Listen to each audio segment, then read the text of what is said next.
Good afternoon, everyone. Thank you for joining. I'm going to ask you to please go ahead and log in using the QR code.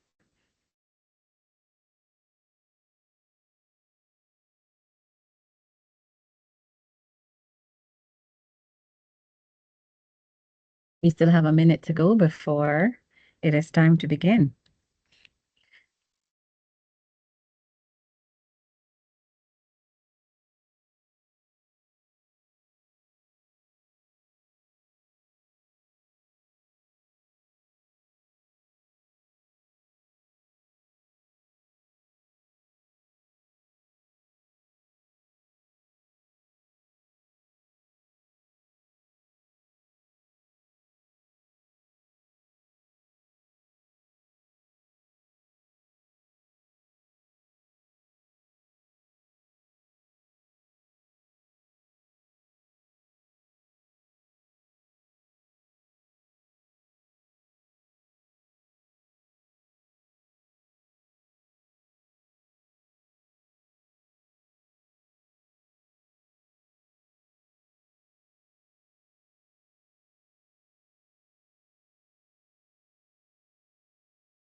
Okay, good afternoon again. It is now 2:15.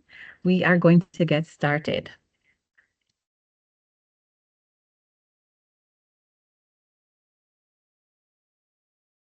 Good afternoon. I am Tirona Gussie. I am the professional learning facilitator for elementary schools for Horizons area.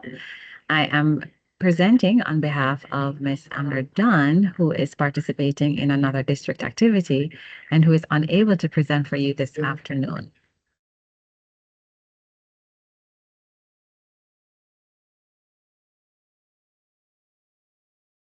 At this time, I'm going to give you a few more seconds actually, to go ahead and scan that QR code to register for this meeting or to show that you're in attendance. And we're seeing others are coming in just now. We'll give them a minute to log in. I know persons are transitioning from duty and they'll need some time to get in to the meeting.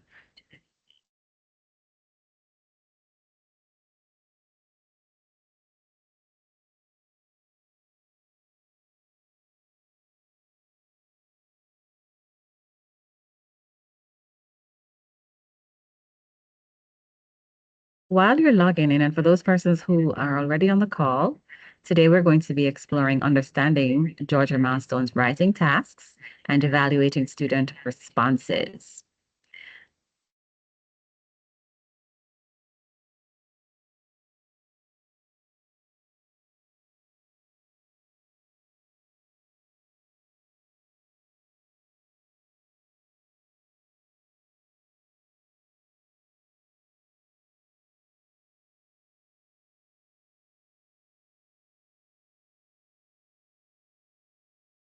So we're waiting on a few more persons to join the meeting, and then we are going to get started. I know in the interest of time, we are going to get going very shortly. I am going to go ahead and drop the link for the Georgia online experience in the chat. That is a link that I am sure many of you already have, but it may be an opportunity for you to explore that today as we are going through these resources.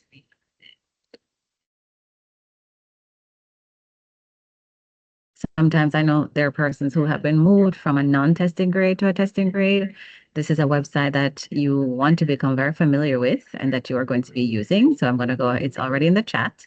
So if you have seen it, please go ahead and click that open to explore. For those of you who are familiar with it, that's fine. It's in there for you.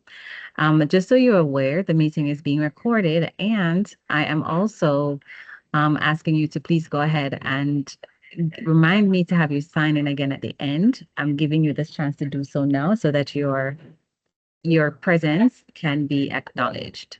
Okay, we're going to get into it. So the norms for this afternoon session is start on time, end on time. We're going to be fully present. I know I have your cameras turned off. That is to preserve bandwidth. We know sometimes when the camera is on, we're unable to participate because we have connectivity issues. However, the chat is available to you. You can go ahead and drop your questions in the chat, as well as you can unmute and share your thoughts at convenient times or ask questions. We are going to contribute meaningfully and concisely. We're going to honor all voices. Again, we are working within a limited time frame, so we are going to be mindful of that. So I'm going to ask that you go ahead and drop your questions in the chat. This is also going to allow Ms. Dunn to provide you with support when she is available, and when she can, she'll respond by email. And again, we want to leave and lead with clarity and commit to follow through. These are our vision and mission and our big ideas for Horizon area and for the area of Georgia milestones for Horizon in ELA. And then our ICT section design. So we're going to jump right into it. So then, again, for those of you who are joining, the link for Georgia Experience is listed in the chat. I've dropped that in the chat. So when we think about the Georgia milestones, we know we're starting with the new ELA standards this year, and the ICT section design, or the interpreting and constructing text section of the Georgia milestones writing assessment is, it's very critical that you're very familiar with it. If you're not familiar with it, this is an opportunity for you to start becoming familiar with it, not just for yourself, but working with your students to ensure that that is happening. And so the ICT section provides an opportunity to assess research and analysis skills in an authentic writing task. And we would have been hearing about this before. So this is where there are, for third grade and fifth grade, in this case, we're looking at third grade today, multiple short texts of different modes. There are 3 SR or TE questions, and these are aligned to text expectations, and that's a total of 5 points. And then with or extended writing task, that is aligned to constructing text expectations. And there you see that it's 8 points or 3 is an 8 points or a 3-point rubric. And so students will be asked to construct a text for a specific purpose and an audience using a variety of techniques. Those are the techniques that are already built into the standards. And so if you're doing it daily with your students, it is not new, it is reinforcement. This is what they're building up to. So students will integrate their opinion slash argumentative and expository techniques to support their opinion and argument. And students may also use narrative and or poetic techniques. Okay, as far as the assessment is concerned, they're going to receive both audio and video texts, and it's for all grades. The text is in section 1, and that will include either an audio or video clip. The audio and video clip will not appear in section 2 or 3. Okay, will not appear in section 2 or 3. All audio and video clips will be short. So it's 1 to 3 minutes, and it will include closed captioning. Your students will have the opportunity to uncheck that closed captioning, and but because it will appear automatically, they don't have to do anything to activate it. If they want to deactivate it, they can go ahead and do that. It's not a big deal. So you know that you'll need headphones for this section. If students are using headphones, we want to make sure we plan proactively to ensure that we are sanitizing those headphones for students to use, or multiple students to use. In terms of our universal tools that's designed for each question and or text, they're used online, right? So of course, these are the tools that are going to assist your students during the test. You can use more than one tool at a time, and you have to close a tool, you need to select the tool again. All right. So these are the tools that are listed here. I'm sure you're familiar with them for those of you who have been in the testing grades 3-5. If you have not been in the testing grades, now is an opportunity for you to take a look at these and see what they are. But what I would like for you to do is to experience it yourselves so that you can show your students where these tools are and how they can access them as well. So the big takeaway in this section is you becoming familiar with the tools and starting as soon as possible. If you haven't yet, starting with your students and getting them on the website to practice. That's the biggest takeaway. So these are our writing tools, and I'll allow you some time to look at these.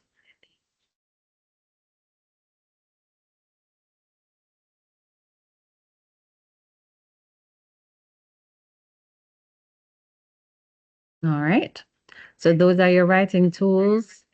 Again, we're going to go into that writer's checklist in great detail in a few minutes and a few slides. All right, so let's look at the ICT set. And who can tell me what ICT stands for in the chat? Just so I know you're there and you're with me. Drop it in the chat if we know what ICT is. What is that referencing?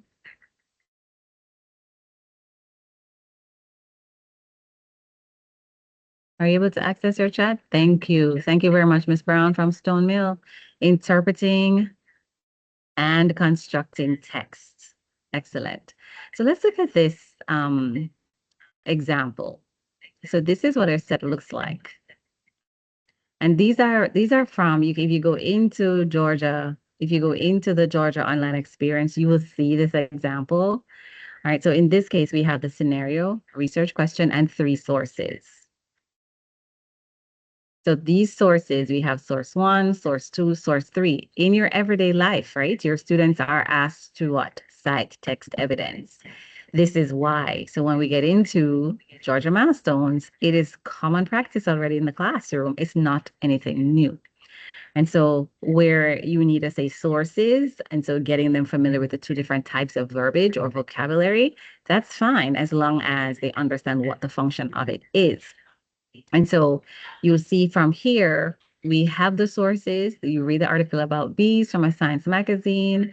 Then they have another source, the Buzz and Honeybees, where they read a pamphlet. Again, when you think about my view, they start with, from that day 1, you have your visual text, right? And so that is where this is coming in. So they have a pamphlet, and then they have another modality, listen to the presentation. So that's where the multimodal comes in when we look at our resources. So that's twinning, right? So that's how they're practicing it on the daily basis as they proceed through their standards. Now it is here on the test.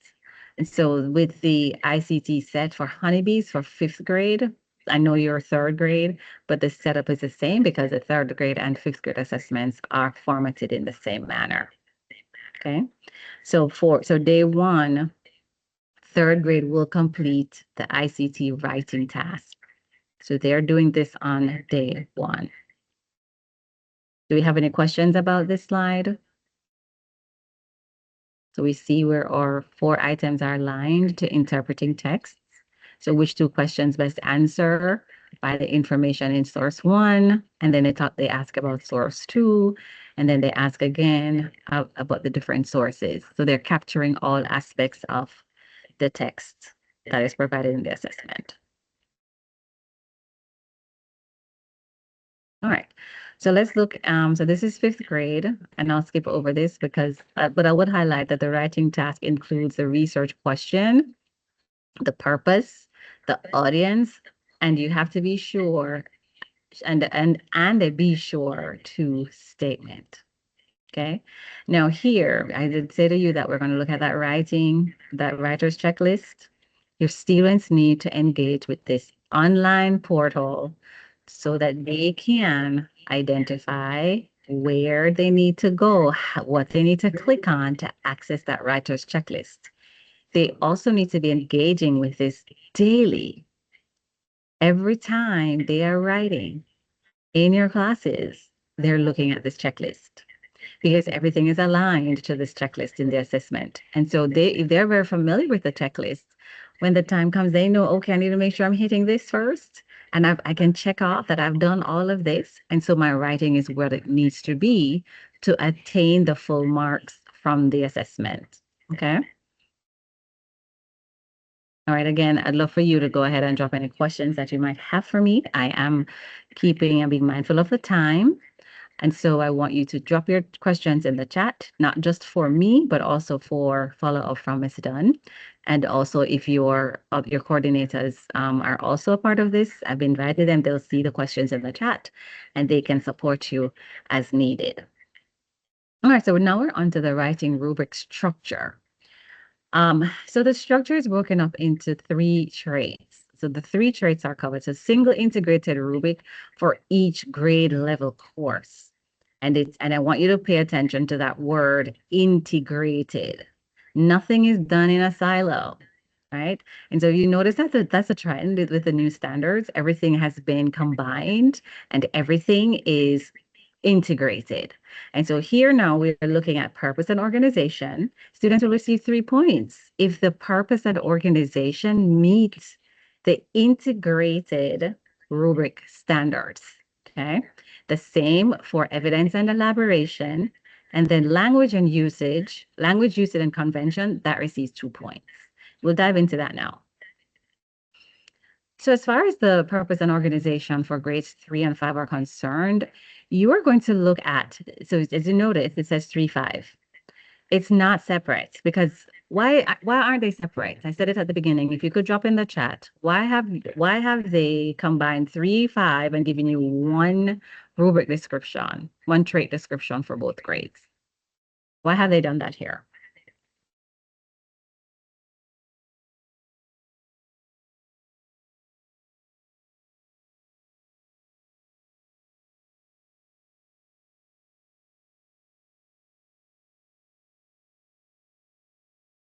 So go ahead and read the description and then say why it is based on something I said earlier and what you probably already know. They have combined the purpose and organization rubric descriptor for grades 3 and 5.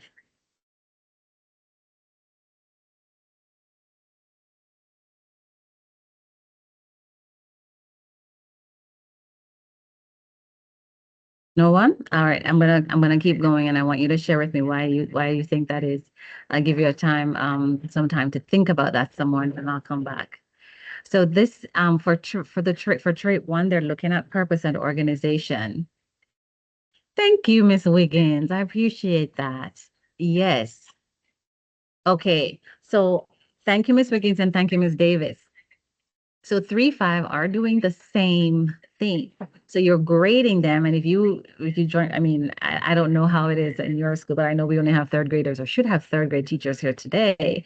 But the fifth grade team, when they join us a day from today, we'll have the same conversation because it is the same assessment in terms of what is being measured.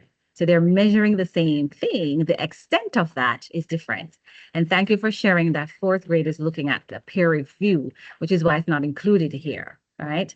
And so third grade and fifth grade, they're measured the same way. So for those of you who loop up or you're preparing your students for third grade, if your students have it and they do well in third grade, they're more likely to do well in fifth grade because they already know the structure. Okay. Again, we're looking at purpose and organization for both grades, and it examines a writer's ability to do what? Construct coherent, purposeful text. And of course, we have our gradations built in. So since you already read that, I'm going to move on to the next one. So for third grade, here are the descriptors. So we have our overall expectation and then the descriptors. Again, look at those highlighted in pink or rose colored ink, what the main things are in this under this particular trait.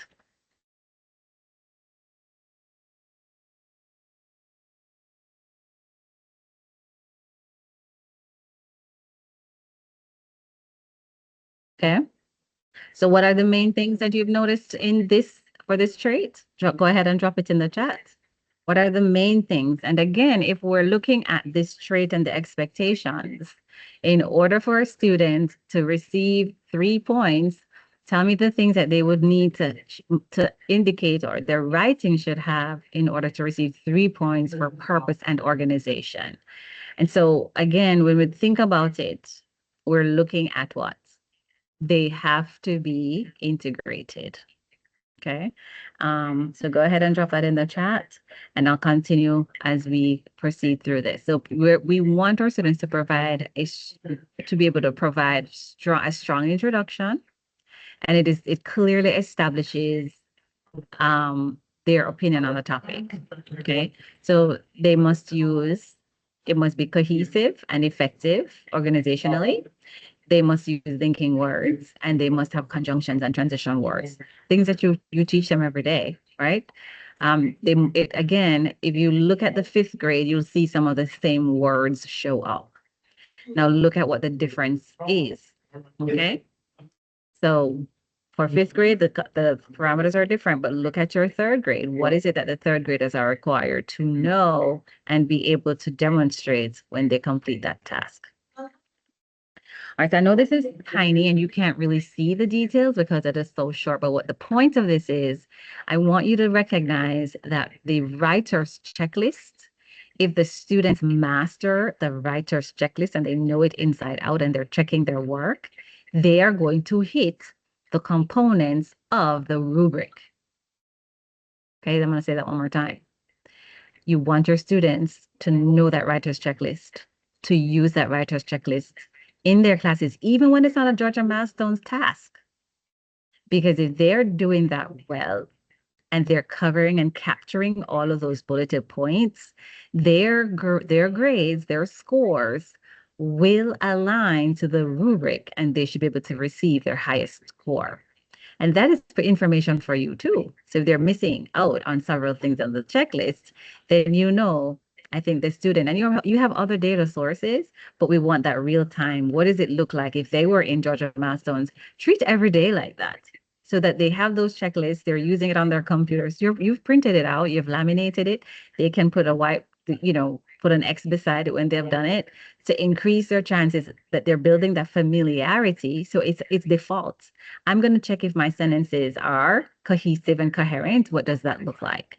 So that it aligns with the rubric. So my recommendation for you is they're using that checklist every day and you have a copy of the traits listed as well for them to use as reference when you're having that debrief, that conferencing. I noticed that you didn't do this or you didn't hit that. This is what it should look like. And that's an easy go-to for you as well. Again, if you have any questions, please feel free to drop them in the chat. So what is the philosophy for Georgia's scoring? They are looking at on-demand writing in response to text. This is a testing condition, right? It's different than if you have 2 weeks to spend on this task. And so for them, we're acknowledging that students are working under testing conditions. They're not having the writing process is not something that they're going to be able to do. And so students, they're going to write their responses in a limited amount of time, and therefore they don't have the benefit of an extended 2 weeks to revise and to rewrite. And so their responses are timed first drafts, and they're not expected to be polished in the same way that they would be if they spent 2 weeks on it. And therefore, students are rewarded for what they do well. Okay, so you're going to grade them at a much more stricter, rigorous level in the classroom. But so you want them to perform better than they would in Georgia Milestones, right? Because they don't have the time in Georgia Milestones, they're not going to be graded in the same way as you would in class. So that's a positive, all right? But we still want to keep that rigor high when we're grading in class. So again, I kind of mentioned this before. There's holistic scoring by trait. So if you are looking, so Georgia Milestones in your integrate interpreting and constructing of texts, writing tasks, it means that they're looking for the best fit of bulleted criteria. And so I'm going to look at a 3. What is the best possible, all the components that make up a 3, even though you are looking at the different sets, right? And so it means that the reader should find the best fit that's bulleted under the criteria within each trait. And it's tricky because it's a little bit different than how we would do it. We'd circle something over here and there. It's what is the best fit? Where would the student really fit? And we'll look at this a little bit deeper in the next slide. So the students' responses will have characteristics of different score points, right? You'll see that. However, you must decide to consider it holistically and to determine that best fit. So these are non-scorable. So these are some of the non-scorable responses. So A, it's blank. Students' response is blank, so they didn't write anything. The work is copied. we've seen this, the too limited to score. So we don't have enough components in the to comp make sense, right, of the trait. And so there's no real way to score that work. Other non-scorables are non-English foreign language. Students' response is written in a language other than English. It is off topic. It is offensive, or it is illegible.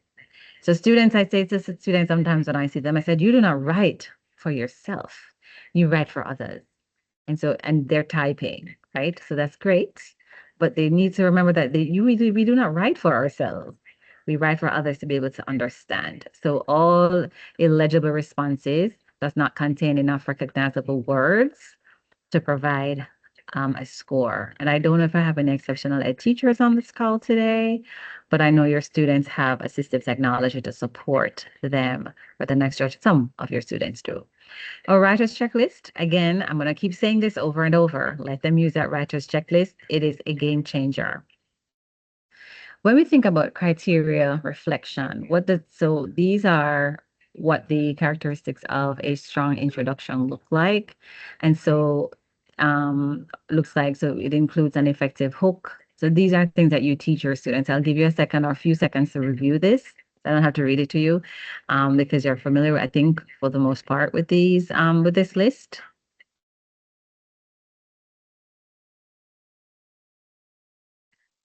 Again, for your introduction, I would snip this. And when I'm teaching, this is what I'm teaching the entire year, no matter what it is that they're doing. I want them to review their introduction based on this list, right? So this criteria reflection list.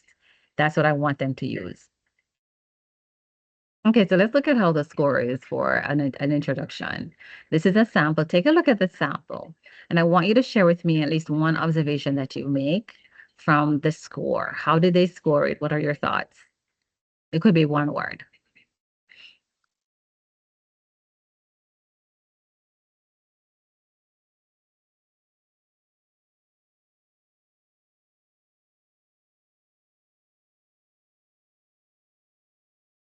Is there a good hook? And does that hook engage you? Do you agree? Does it establish a clear opinion? Give me a drop of thumb. Just do it. I want a reaction to know that you're here with me. So I'm asking. Um, do you agree that that's a good hook and it's engaging? Does it establish a clear opinion? Applies to the use of a technique? Do you realize buzzing friends? Yes. All right. Introduces the reasons why honeybees should be protected by presenting what honeybees help with. So it gives rides. Thank you. Apply the counter opinion. All right, I like that. Yes, excellent. And they get a 3. Do you realize that it's very short? That's what I noticed. How many sentences? 1, 2, 3 sentences, right? And they got it. Doesn't have to be long. That was one of the things that I recognized early on. Let's look at organizational structure. So let's look at the criteria reflection. So these are what we expect to see. So this is what it looks like if for when it's cohesive and effective. All right, let's look at a sample. Oh, that's tiny, right? Super tiny. I don't know if you can blow it up. All right. So in terms of the organizational structure, I think we can see some of it. I have my other screen up, so I think you'll be able to see some. If you can't, I hope you can blow it up a little bit. But let's look at the response. How the student was able to score 3. It addresses the purpose and audience. Does it? Can you identify the purpose of this response, these paragraphs? Does it have ideas? Does it present ideas? Let me see some thumbs up, thumbs up, thumbs down. Do you agree with Georgia DOE on their assessment? Okay. All right. Thank you. I see one thumb. So that's a 3. So it addresses the purpose and audience. Okay. It also it provides us with ideas. So allergies and foods are grouped together in cohesive paragraphs. So the student has recognized, okay, these go together. I'm going to put these in one paragraph and I'm going to put these in the other paragraph. And then it includes references to the sources, making the response cohesive. Again, that integrated approach. We want to see all of it. I know we use transition words all the time, but our first sentence in a paragraph is in every paragraph is a hook, right? So I want to draw you in and I want to tell you right away what it is that we're going to talk about in this paragraph. Okay, so transitions and connections. And if you recognized that we're using the same paragraph, so let's look now at how can students use transitions effectively. And we're thinking about, yes, those linking words, but we're also thinking about you are varying the use of the transitions and the phrases that are being used. And we're looking at transitions not just between paragraphs, but within, right? So from sentence to sentence, how does it flow throughout? And we're connecting it back to the purpose and the opinion. All right. So let's look at this one.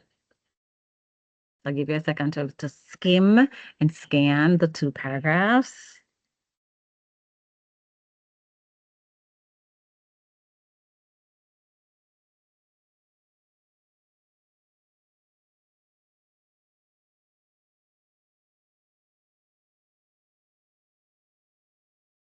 All right.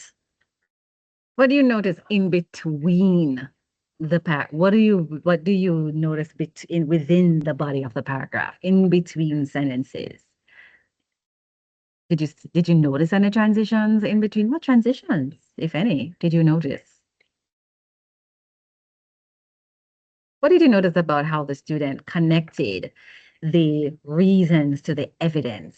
Did you notice that change? So as you are working with your students, okay, you have a thought. What is the supporting evidence for that thought? Or I'm going to share that evidence, and then I have to say why I used it, right? So it's not just, oh, text evidence says, but okay, so how does that apply to what you have done? They give their opinion and then a fact to support their opinion. Yes, Miss Davis, you are honorable. If you were close by, I'd give you a little treat. Yeah, so we want to link the concluding sentence back to the beginning. Okay. Do you think this is on the checklist? Yay?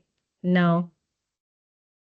Do you think it'll be hard for your students to learn to put this into practice? It's going to take time to build up to it, right? Because writing is hard. And I know you have children who are faced with challenges, but this is even better because you have a checklist. Okay, did you do that? Oh, yes, let me go do that. Did you do that? Nope, I didn't do it. Let me go do it, right? And again, as you notice, 3 sentences for the introduction. And it is cumulative. So they can get some points all over the place. It's better than not getting any points anywhere. Okay. So then we're at the conclusion. What are the characteristics of a strong conclusion? Just 4 bullets. Summarize, restate. You want to include a call to action, makes a connection to the reasons, and then you want to provide some closure. If you have previously taught 3rd to 5th grade, this is not new because I do remember years ago when I did elementary, upper grades, right? The call to action is there. Everybody writes if you're writing a paragraph, you're going to end your whatever it is that you're working on, right? In this context with a call to action. So this is not new to us in terms of what it is that we do, even though the standards are new. Okay. So let's look at a 3. It connects back to the opinion. You're looking at generalizes the reasons with evidence. And then we're entering, there's a call to action, and then you finalize the response. And even if you can always say, your students should be able at some point to say, oh, I think this because, and I believe da da da da. You know how argumentative some of our students can be, right? They can always come up with a call to action, even if it's one sentence. Okay. Any questions so far as we transition to the next trait?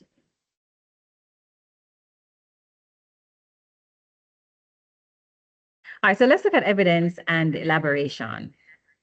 Again, these are the traits These are the trait descriptions. So this is what your students are going to be graded on. I'll give you a few seconds to read it to yourselves.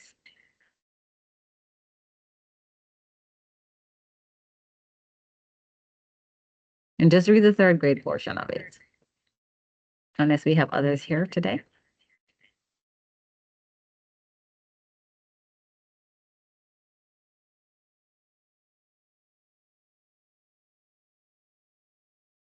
Okay.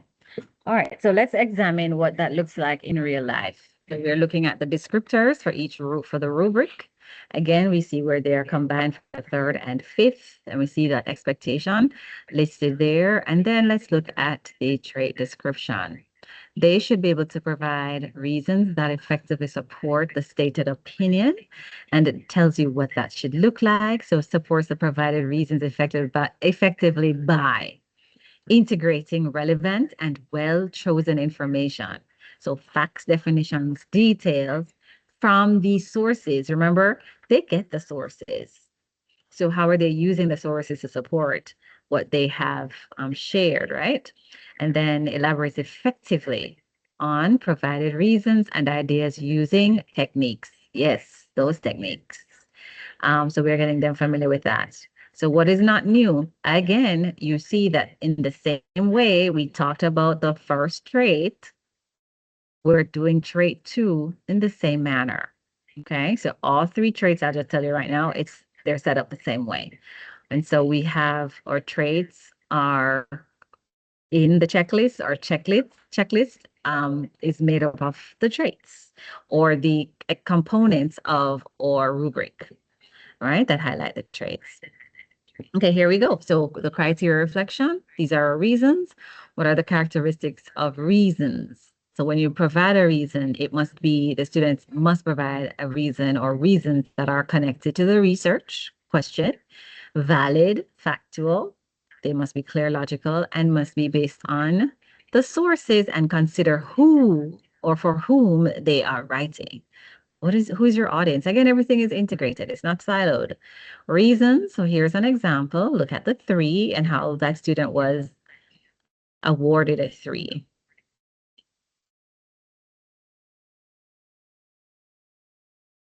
So this is my opinion. We need to protect honeybees. And I think that the first reason is we should protect them because they make a lot of food we eat. Next, the next reason is to protect the next reason to protect honeybees is because they pollinate plants. The last reason we should protect honeybees is because they make honey, which has many benefits. Very clear. Okay. Such a quick list. The evidence, we all know where that evidence is going to come from. So what does it mean when we integrate the evidence? What makes evidence well chosen, right? So we think about the background knowledge and the flow. Again, for your students, they are provided with that information. So they'll need to be able to read through those passages and pick them apart and apply them to their response. And what does effective elaboration look like? So we're going to develop the writer's own ideas. So I'm not just selecting the evidence from the text and that's all. I have to always provide, as Miss Davis shared, their opinions, right? The opinions must be clear. Let's look at some samples. So as you are looking at grading or as the state has designed it, evidence and elaboration, they're two clear components. So how do I score them both? Remember, our scoring, what did we say about our scoring? What kind of what's the H word that we said that we use when we're scoring? Drop it in the chat, somebody. So we're looking at evidence and we're looking at elaboration. What do we do to ensure that how do we look at how to score the student? So here, the student received a score of 3 for evidence and a score elaboration gets a 2. But when we are scoring, how do we do that? We want to make sure that our scoring starts with an H. Somebody drop it in the chat so I know you're there with me. We're almost finished. We have 2 more slides to go. Nobody? I'm swimming out here by myself. Oh my goodness. So our scoring is holistic. Do you remember that? Yes. Our scoring is holistic. And I want you to put these into practice because that's going to help prepare our students for when the assessment, when they actually have to sit in that room and complete that assessment. And so when we look at this last evidence and elaboration, and we look at how the student elaborates, right? So the response. Does it integrate information from two sources to support their opinion? That's it?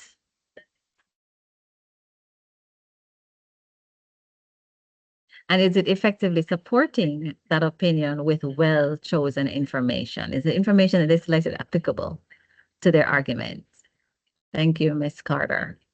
And then when we think about elaboration, elaborates adequately on the provided reason. So when we look at this sample, right, it says if bees don't pollinate plants and flowers, we wouldn't have most of the food we have today. So they extended their thought. They didn't just say, oh, well, if bees didn't pollinate plants, we wouldn't have food.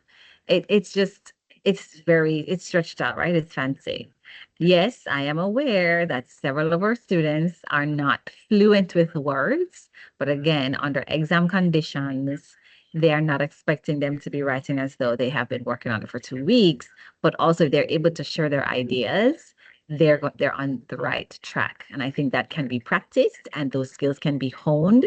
And so they get into the habit of ensuring that they're using the information that they have and that has been provided for them. They're going to be in a far better place. All right, so how can students properly credit sources in their writing? We're we want to make sure that they're using that criterion scoring handout. Again, it is, you see an example of it here. The students are looking at, these are several samples that the students have, and that they're using what they have been given. So the buzz about honeybees specifically states, adding to the source one in paragraph 2. In source 3, it states. So these again are ways that you can say, so you say to your student, if you're using source 1, say that. For instance, sample 1, student sample 1, it has a title, use that. Okay. And you can practice the same one in source 3, according to, and then use title. And you can have that built in where they do that repetitively. All right. Let us, I'm going to have you sign out. Do you have any questions for me? I would love to hear from you. I know Miss Dunn would love to hear from you. So we're going to close out the meeting. I am going to stay until 3:05. If you have any questions for me, I would love to hear that from you. And also, where do we get these slides? I cannot answer that. So put it in the, Miss Dunn will see that in the chat. And if she's able to share the slides with you, she will do that. But I would love to leave you with your next step. Okay. So your next step is to explore that Georgia online experience by yourself first and then with your students. And I know you're heading off on winter break, holiday break, but you can start in the downtime, right? So you're winding things up. Get your students online to just tinker around and find it, to actually have it pulled up on my other screen just in case you wanted to see it. But I'd ask you, for those who joined early, to go ahead and click on that link. Start exploring that. Allow your students to gain familiarity with that site.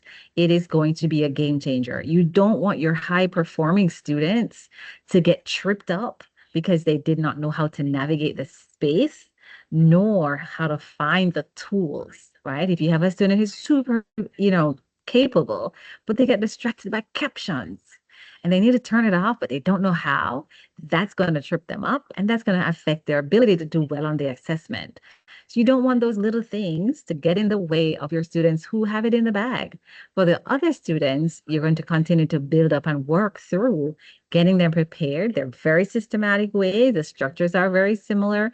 And if you are recursive within the way and intentional in the way that you're presenting the information to them, using your my view because it is supplementing the resource. Please also think about when you get your module planners, on your module planners, section 4, looks at what is, if you go to their section 4 in your module planner, it's integrated, right? So it mirrors what we talked about today. So take a look at those module planners. So module 2 and 3, very well lined out. 3 is coming up, but you look at module 2, look at that section 4. It is clearly outlined. And your ICT task frameworks are listed.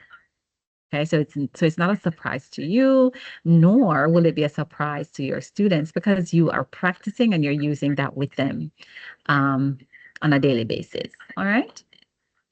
So print out those checklists, have them available for your students, and have your rubric so they can check their work when you put them in groups and they can do a peer review. Okay, let them use that to grade each other's work. And then you're coming in on the back end to see how well they've learned how to use both of those tools. All right, thank you so very much for joining me today. Again, thank you so much. If you have any questions, my name is Tirona Gussie. I'm going to drop it in the chat. And I am the professional learning facilitator for Horizon area. And so, Ms. Brown, you will hear back. If you scroll up the feedback link in the chat, well, I don't have the link. It's not, the document is not editable for me. If you could please go ahead and scan it. What I will do is once I'll get the link from her later today when she's finished with her other projects that she's working on for the district, and I'll drop it in the chat. So if you keep this meeting live and you turn on notifications inside of Teams on your calendar, it will allow you to see when I do drop something in the chat. And if I have other resources for you, it will pop up on your screen on your computer. But I don't have a link for that if you're unable to scan it, but I will get it for you. Thank you so very much for joining me today. Enjoy the rest of your afternoon. I'm going to sit back here, and if you have any questions, I'll allow you to get off. You can get off camera. I'll uncheck that, but you are free to unmute and share. And thank you again for joining us and joining me. Have a good evening.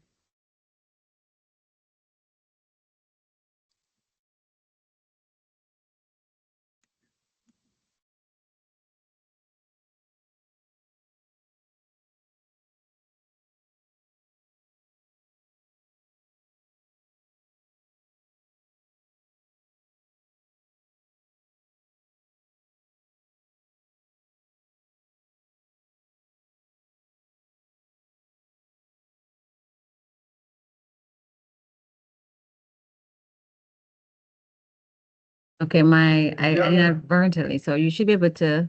Okay, the chat is turned back on, and you should be able to unmute. Let's see. Can you do that? Try to unmute yourself. You can unmute yourself, Miss Ragland. I see that your hand is raised.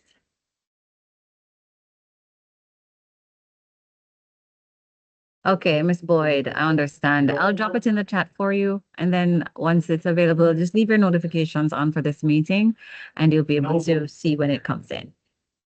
Miss Ragland, do you have a question? You can go ahead and unmute and ask.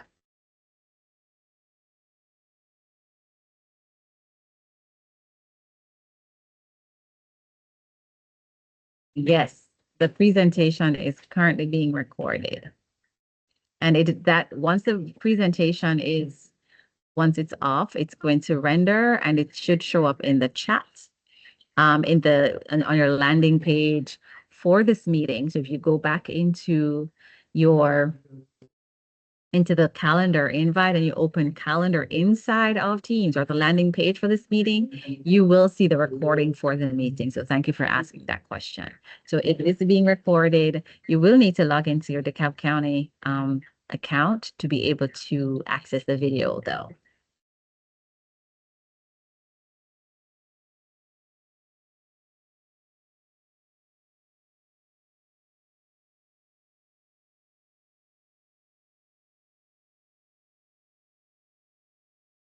Do you have any further questions for me?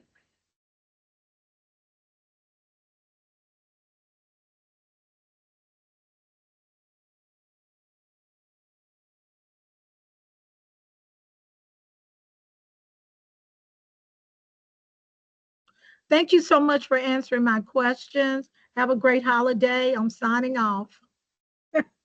Thank you very much. Enjoy your holiday as well. Take care. Thank you.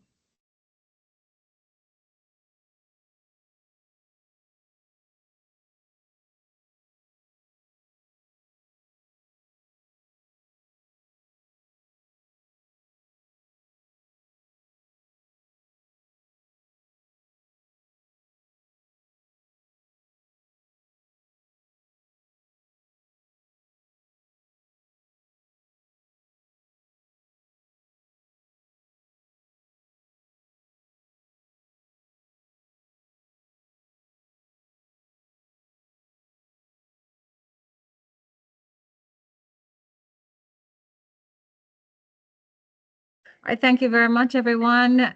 Do enjoy the rest of your afternoon.